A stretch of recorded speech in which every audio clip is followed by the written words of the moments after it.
Once again, looking live at the U.S. Capitol at this hour here in Washington. A security sweep on the floor of the U.S. House. We're told maybe 9:30, maybe 10 o'clock Eastern Time is the starting point for that secret session. We don't expect to see the House of Representatives back in public tonight. They'll be back tomorrow morning at 10 and continue their public debate on the FISA legislation. Earlier this evening, about 6 o'clock Eastern Time, there was some debate on the floor talking about this secret session, this closed session. Here's some of what led up to where we are now. Madam Speaker, at the request of and after discussion with the distinguished Republican whip, I ask unanimous consent that at a time designated by the Speaker on the legislative day of March 13, 2008, the House resolve itself into secret session as though pursuant to Clause 8 of Rule 17. Secondly, debate in such secret session proceed without intervening motion for 1 hour, equally divided and controlled by the Majority Leader and the Minority Whip. And thirdly, at the conclusion of that debate, the secret session shall be dissolved. Reserving the right to object, Madam Speaker. The gentleman is recognized. I'd like to, the Leader, I believe I heard you say Clause 8. Did you mean Clause 9? Clause 9. Clause 9. And this secret session would be convened at some time by the Speaker today when the room has been secured and would dissolve at the end of an hour of discussion. Is that the way I understand the? That's what the consent agreement contemplates. Pursuant to our discussions. Continue his point of reservation. I think I can withdraw my reservation. Gentleman withdraws his point. Reserving the right to object. We did notice that. Gentleman for Ohio. Would the gentleman from Maryland yield to question? Certainly. No. But you may want to stay. Can you divulge to this House what is going to be discussed? Not the content of it, but the topic that's going to be discussed. My presumption is, and I think that's accurate because of my discussions with the Republican whip, and the discussion will be with reference to the Foreign Intelligence Surveillance Act. And is it the debate that will take place regarding the Foreign Intelligence Surveillance Act? What would conceivably be the nature of that debate? I can't tell you that because I don't know.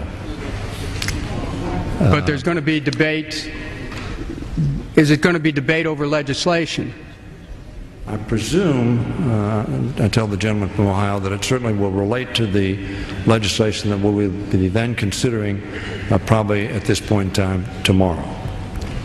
Does the gentleman in his long experience in the House, could he communicate to those who have, in my case, been in this House 12 years or less, any time in your experience where the House has debated legislation in secret? My presumption is that we will not debate the legislation in secret. Not only is that my presumption, I think we clearly will have public debate tomorrow on the bill. The Minority Whip came to me indicating that there were things that he thought the members ought to have knowledge of that he was of the opinion could not be divulged in public debate. There is a provision under our rules to accomplish that objective. After discussion with him and limitation on the time so that we could in fact get to a vote on what we believe is very important legislation, we have agreed to this arrangement. Again, it's limited, but we did not want to be, nor are we in the position of saying to the Minority Whip, if he has such information, that we want to preclude that from being offered, because we want no indication that any information is being withheld. That is appropriate, obviously. There are going to be restrictions, obviously, even in the context of the session. My friend has said two things. One is that there's an assumption that it's going to be about FISA, and another one is that there is going to be a debate of sorts. When I asked the question, if you are aware of whether or not anything like this has happened before. Oh, I'm sorry. With respect to, we're talking about specific legislation that is before this House, whether or not anyone, would the gentleman know, what is the precedent for this? Is this unprecedented that the House of Representatives would be meeting in secret preliminary to legislation that it intends to pass? I haven't experienced this in my time, and for information purposes, I would ask the gentleman who's been here, I think, 26, 28 years, if in his experience he can remember that. I thank the gentleman. In responding to him, I believe, and I'm not, frankly, absolutely positive, and I'm hoping that somebody, perhaps on the Intelligence Committee staff or others on the House. Would the gentleman yield? Well, can I make an observation? I believe that during the early 80s or middle 80s, with reference to the 1983 on Contragate, there was such 19 a when? 83. On what? Contragate. As you know. Iran-Contra? Yes. Was that before the hearings or after the hearings? I don't know the answer to that question. If Mr. Blunt Well, I mean, has there's some relevance here. if you'll yield to Mr. Blunt, he may be able to offer my friend, I Mr. Blunt. appreciate it, my friend. I didn't quite hear your last question. Was it before or after what? Yeah, I asked, it said it was on Iran-Contra, that there was a... It was not on Iran-Contra. It was 1983, and it was on Contra. In fact, our colleague from Florida, Mr. Young, called for that secret session in 1983. There was also a secret session in 1979 and in 1980. So there have been three of these. They were in recent years, but it's obviously been a long time since 1983. And they were preliminary to the passing of legislation.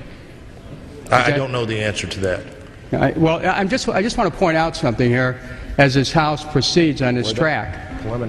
There are some of us here who feel that this country has drifted towards a version of a national security state.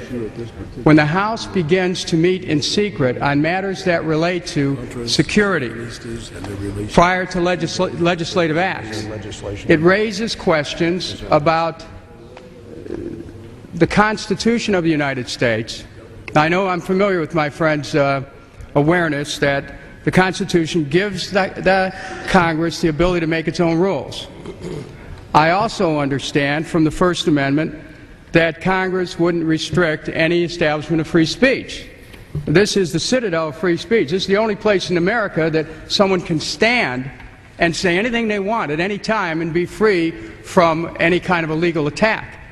Once we close that up, we're changing the nature of it at a time when this country's at war, when there's been questions raised about secret meetings and what was told with respect to torture, about secret meetings and what was told with respect to rendition, about secret meetings and what was told with respect to private corporations doing wiretapping.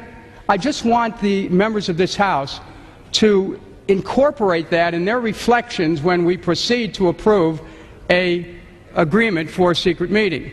I'd also like to state this, to just share my experience, and that is without referring to any content of any secret meeting I've been in, and I've been in a few at the beginning of my term in the House. I have found from my own experience, that secret meetings end up being occasions for the communication of information of at least, at best, dubious value, and I'm not in any way impugning the motives of my good friends who are asking for a secret meeting in this case. But I'm sharing with you my experience prior to this moment, that secret meetings have been the occasion to communicate information that hasn't particularly been forthright or true. Now, you know, and I could point to individuals, at least one individual who's sitting in this chamber right now, who, when we had a secret meeting right after 9/11, walked right down that aisle and, you know, uttered a famous barnyard expletive after we were being briefed in a secret meeting by a member of the administration. Some of you were there at the time to remember. So I'm just communicating a concern here about the path we're going down. And, you know, I can only do that. I am going to I will not attend that meeting. I will withdraw my objections, but I want to have my friends here know that we ought to be proceeding with the utmost caution in going into this direction. The gentleman withdraws his objection. Is there objection? I am not going to be attending such a session. I believe that it violates the spirit of this House, but I will withdraw my objection since my good friend feels that this is the path that he has to go. Thank you. Madam, Is there further objection? reserving the right to object. The gentleman from Arizona. Would the leader yield for 2 questions? Yes. As I understand the situation, we're going to secure the chambers, and in securing the chambers, it would mean, I think it means that from the cloakroom, the people who work the cloakroom, who usually tell us when the chamber will be cleared, how are they going to communicate that we can come back in for the secret session?